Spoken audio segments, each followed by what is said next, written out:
ब्रह्मज्ञानी संत श्री आशाराम जी बापू की प्रेरणा से 1 नवंबर से 7 नवंबर तक अहमदाबाद में मोटेरा स्थित इस आश्रम में दीपावली विद्यार्थी अनुष्ठान शिविर का आयोजन हुआ था। बापूजी यहाँ साक्षात तो नजर नहीं आए, लेकिन ऐसा कोई क्षण भी नहीं दिखा जब शिविरार्थियों को बापूजी की उपस्थिति का आभास न हुआ हो। अन्यथा हजारों की संख्या में भिन्न भिन्न भाषाओं के, भिन्न भिन्न राज्यों से आए भिन्न भिन्न आयु वर्ग के इन विद्यार्थियों को एक साथ जप अनुष्ठान की गतिविधियां करवाना तो दूर, इन्हें एक साथ बिठा पाना भी किसी के बस की बात नहीं थी। इस 7 दिवसीय शिविर में भाग लेने के लिए विद्यार्थियों में उत्साह गजब का दिखा। कुछ दिन पहले से ही विद्यार्थियों का इस शिविर के निमित्त आना शुरू हो गया था। शिविर का शुभारंभ श्री गुरु पादुका जी के पूजन से किया गया था।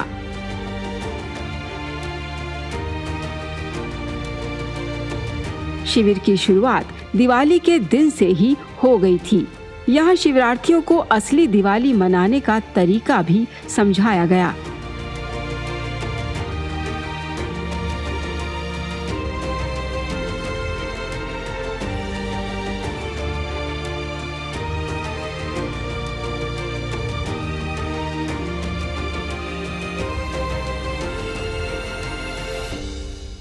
बाहर कितने ही बच्चे अपने घरों में, बाजारों में मिठाइयाँ खाते होंगे, खिलाते होंगे, पटाखे जलाते होंगे और इधर उधर मित्रों के साथ गप गोष्ठी करने में अपना समय व्यर्थ करते होंगे।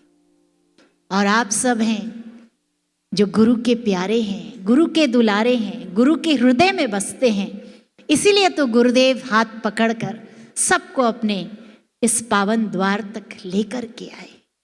दिवाली के ठीक अगले दिन नूतन वर्ष था और ऐसी मान्यता है कि नूतन वर्ष पर कुछ बहुमूल्य वस्तुओं का दर्शन शुभ माना जाता है। वो सभी वस्तुएं घर पर जुटा पाना संभव नहीं है, लेकिन बापूजी की कृपा से शिविरार्थियों के लिए आश्रमवासी भाइयों ने यहाँ उन सभी बहुमूल्य वस्तुओं की प्रदर्शनी लगाई थी, ताकि सभी शिविरार्थी अपने नूतन वर्ष की शुरुआत सुंदर व शुभ तरीके से कर सकें। ये नूतन वर्ष हम सब के लिए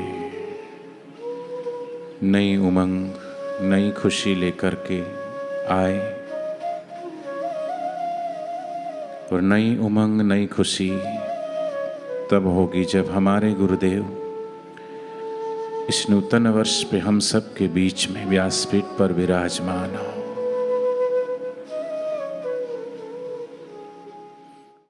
शिविर की दिनचर्या बड़ी ही व्यवस्थित तरीके से बनाई गई थी। भोर में ही प्राणायाम, जप व ध्यान से शुरुआत हो जाती थी, जो धीरे धीरे स्वाध्याय की तरफ बढ़ती चली जाती थी।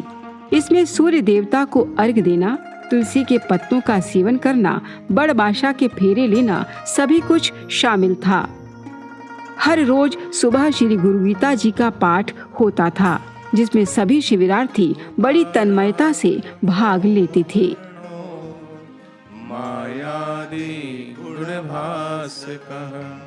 शिविर की बागडोर बापूजी के प्यारे वक्ताओं ने संभाल रखी थी, जो अपने निर्धारित समय पर पंडाल में पहुंचकर सेवा संभालते थे, ताकि विद्यार्थियों को अनुशासन में रहने की सीख मिल सके। सभी वक्ताओं ने बड़ी ही अहम भूमिका निभाई और बातों बातों में विद्यार्थियों को सफलता की कुंजियां बेहिसाब बांटी थी। कई बार एग्जामिनर जानबूझ के प्रथम प्रश्न हार्ड रखते, शांति से आप देख लीजिए आपको कौन से क्वेश्चन सरल लगते, टिक मार कीजिए। गुरु भगवान का स्मरण करते हुए अब उन प्रश्नों का उत्तर लिख डालिए। अब आपको कॉन्फिडेंस हो जाएगा कि मुझे कोई फेल नहीं कर सकता है। आधे से ज़्यादा पेपर तो मैंने सही लिख लिया, मुझे कौन फेल कर सकता है। आप भीतर से निश्चिंत हो गए, तो जो प्रश्न कठिन लग रहे थे वो भी आपको अब सरल लगने लगेंगे और आप अच्छे नंबरों से पास हो जाओगे।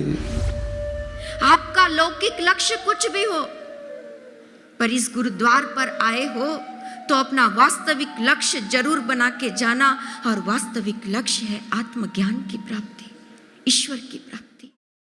शिविरार्थियों को स्वस्थ रहने के गुर भी यहाँ सीखने को मिले थे। इन्हें रोज प्राणायाम व योगासन करवाया जाता था।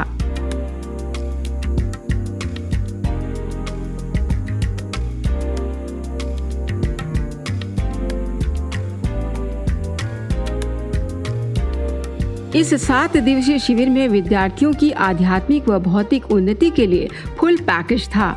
कोई यहाँ की वाइब्स का दीवाना बन गया तो कोई यहाँ की गतिविधियों व भोजन प्रसादी पर फिदा हो गया था। यहाँ पे आके मुझे बहुत अच्छा लगा है। यहाँ पे खीर और रोटी खा के हम अनुष्ठान करते हैं, सरस्वती मंत्र का जप करते हैं, जिससे हमारी बुद्धि शक्ति खूब बढ़ती है। यहाँ आके ध्यान करना, जप करना, सत्संग सुनना मुझे बहुत अच्छा लगता है। मैं चाहती हूँ हर साल आऊँ यहाँ पे। यहाँ का जो वातावरण है वो बड़ा ही सुंदर है और बड़ी शांति है यहाँ पर। वाइब्स यहाँ की इतनी पॉजिटिव है कि यहाँ पर जब आप आएंगे तो यू कैन फील इट। आपको फील होगा कि ये चीज़ आपके अंदर कुछ ऐसा आ रहा है जो अद्भुत है, जो अलौकिक है और जो यहाँ से परे है। विद्यार्थियों का शिक्षण, मनोरंजन व संस्कार सिंचन सब कुछ दिखा इस 7 दिवसीय शिविर में। हर दिन कुछ न कुछ ऐसा होता था कि विद्यार्थीगण पूरे उत्साह व उमंग से यहाँ भाग लेते थे। ये देखिए इन नन्हे नन्हे बच्चों की कलाकारी। ये नन्हे मूर्तिकार सुंदर सुंदर आकृतियाँ बना रहे हैं। यहाँ पे मूर्ति बनाने की स्पर्धा चल रही है, जिसमें मैंने भी पार्टिसिपेट किया है। मुझे मूर्तियाँ बनाना पसंद है और मैंने अपने घर पे भी कई सारी बनाई हैं। इतना ही नहीं, लघु नाटिकाओं के जरिए उत्तम जीवन जीने का वो संदेश मिलता था जो दुर्लभ सत साहित्यों को पढ़ने से भी नहीं मिलता है। शिक्षक साधारण नहीं होता धनानंद, प्रलय और निर्माण दोनों उसकी गोद में खेलते हैं। अब तू बताएगा हमें कैसे करें हम राज। धनानंद, आज अपनी शिखा खोल के प्रतिज्ञा करता हूँ, तुझे इस सिंहासन से उखाड़ कर यहाँ एक योग्य शासक को बिठाऊंगा। इस गांव में जाना ठीक रहेगा। यहाँ के लोगों का जीवन तो तमस से भरा है। पिछले कुछ समय से हर घर को एक समस्या ने घेर लिया है। कोई बीमार है, किसी के यहाँ झगड़ा है, किसी के यहाँ धन की कमी। ये समस्या भगवान देते क्यों है माई बाप? भगवान, तुम्हारी बात ठीक थी। कुछ अटक सटक नहीं होती तो हमारे जीवन का विकास ही नहीं होता। वाह प्रभु, आप जो करते हैं उसी में प्राणी मात्र की भलाई है। ठहरो सेवक, हमें महल में प्रवेश करने दो। माँ, मुझे लगता है मैं राजकुमारी से प्रेम करने लगा। मेरी एक बात मानोगे तो मैं तुमसे अवश्य विवाह करूंगी। आपने मुझे ईश्वरीय प्रेम का अनुभव कराया है, मुझे राग और मोह से मुक्त किया है। आपको कोटि कोटि प्रणाम है गुरु माता। पर्वों के पुंज दिवाली के अवसर पर कुछ विद्यार्थी यहाँ परिवार सहित पहुँचे थे। दिवाली से दूसरे दिन भाई दूज का पर्व था। यहाँ धूमधाम से ये पर्व मनाया गया। इस पवित्र पर्व की क्या अहमियत है, यह भी इन शिविरार्थियों ने यहाँ बखूबी जाना।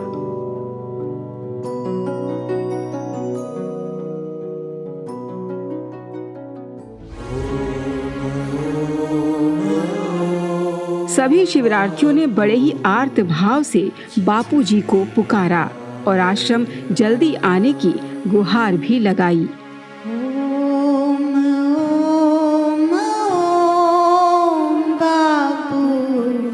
जल्दी बाहर आए।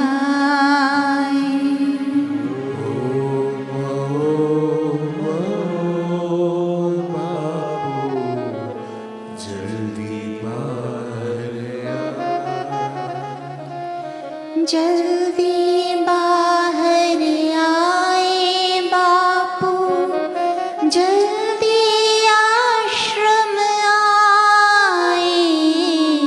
जल्दी बाहर आए बापू, जल्दी आश्रम आए।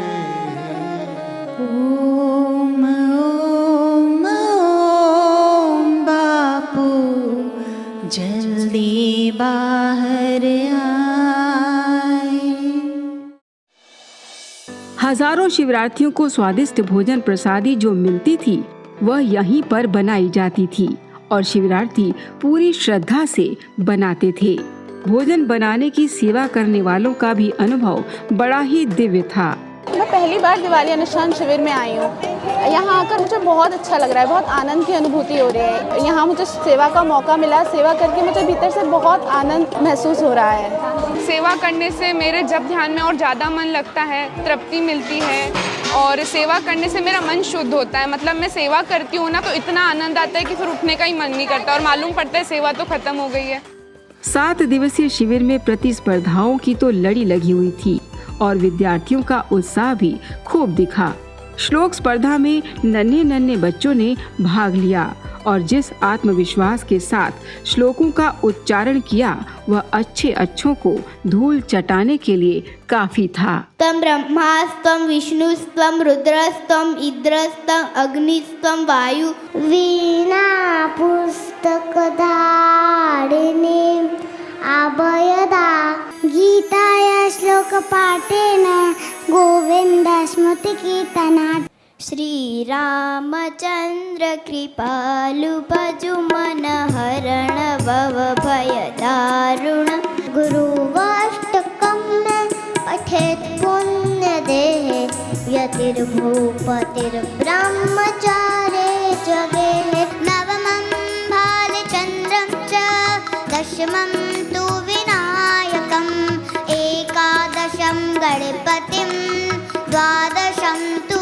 गजाननम् सरस्वती महाभागे विद्ये कमललोचनी बलिष्ठं त्रिलोकी वरिष्ठं गुरूणां गरिष्ठं स्वरूपैकनिष्ठम्।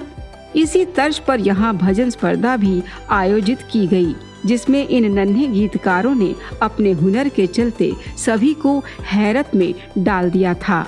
सबको बताती है सच्चा धर्म, गुरुवर की छोटी सी बालक करुणामय कृपा कीजिए, चरणों से लगा लीजिए। ले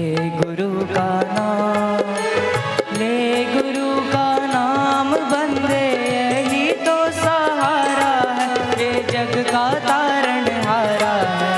ले गुरु का नाम मेरी झोपड़ी की आवाज भूले जाएंगे, बापू आएंगे।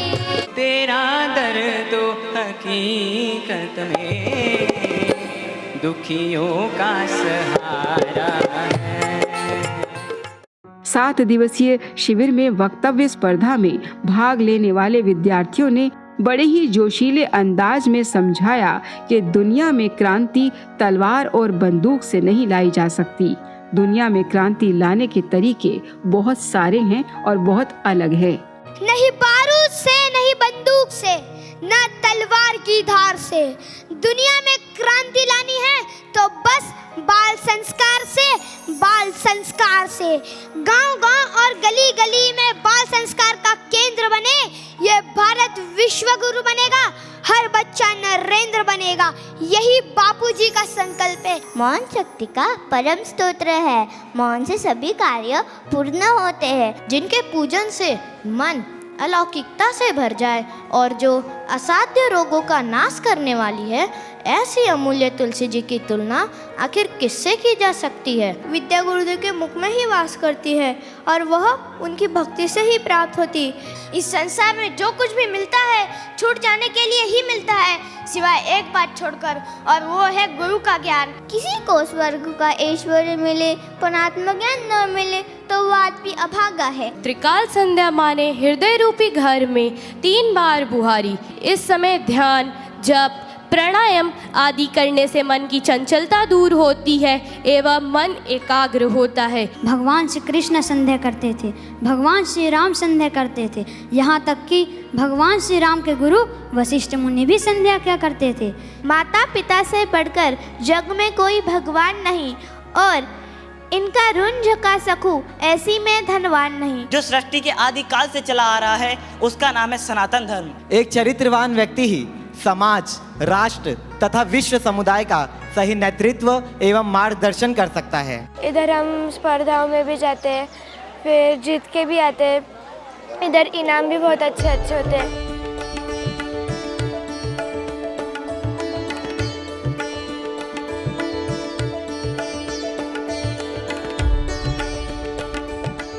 यहाँ आए विद्यार्थियों को बड़े सुंदर तरीके से यह भी समझाया गया कि जन्म दिवस को मनाने की सही पद्धति क्या है। इसी बीच संगीत मंडली ने अपने प्यारे बापू की तारीफ में समा बांध दिया और शिविर में मौजूद हर शिविरार्थी दिल से झूमा। मंगलमय घड़ी आई है, कोई जाने न जाने। मंगलमय घड़ी आई है, कोई जाने न जाने। जब ते मिले दर्श सद्गुरु के, जब ते मिले दर्श सद्गुरु के, जब ते मिले दर्श सद्गुरु के, जब ते मिले दर्श सद्गुरु के। मनहु परम निधि पाई है, कोई जाने न जाने। कुल मिलाकर हमारे प्यारे बापूजी ने सभी शिविरार्थियों को अनमोल खजाना सौंपा है, जिसमें आध्यात्मिक ज्ञान, लौकिक जगत में सफलता की कुंजियां, स्वस्थ रहने के गुर और प्रसन्न रहने के तरीके सब कुछ शामिल है। मैं जब से पैदा हुई तब से इधर ही आती हूँ, अनुष्ठान करती हूँ। मेरे स्कूल का ट्रिप निकलता था वैकेशंस के लिए, लेकिन मुझे यहाँ पर बहुत आनंद मिलता है। मुझे नहीं लगता यहाँ से बेहतर कोई जगह हो सकती है दिवाली मनाने के लिए। ये मेरा तीसरा शिविर है। मुझे यहाँ आके बहुत अच्छा लगा। जो चीज़ें हम घर पर नहीं सीख पाते हैं वो चीज़ें हमें यहाँ आके सीखने में मिली। यहाँ आके बहुत अच्छा लगा। हम लोग इधर बहुत अच्छी साधना करते हैं, 170 माला के अनुष्ठान करते हैं। यहाँ की दिनचर्या किसी ऋषि मुनि की दिनचर्या से कम नहीं है। आपको सिर्फ 7 दिनों में वो सफ़र कराया जाता है जो ऋषि मुनि भी नहीं कर पाते। ये सिर्फ मेरे बापूजी की कृपा से है और मैं उन्हें एक बार धन्यवाद कहना चाहूँगा।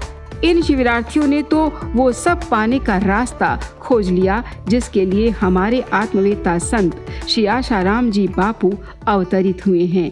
लेकिन इस निष्ठुर समाज का क्या होगा जिसने निर्दोष संत पर न केवल झूठे आरोप मढ़े बल्कि उन्हें अपमानित व प्रताड़ित करने के रास्ते खोजने में खुद को झोंक दिया।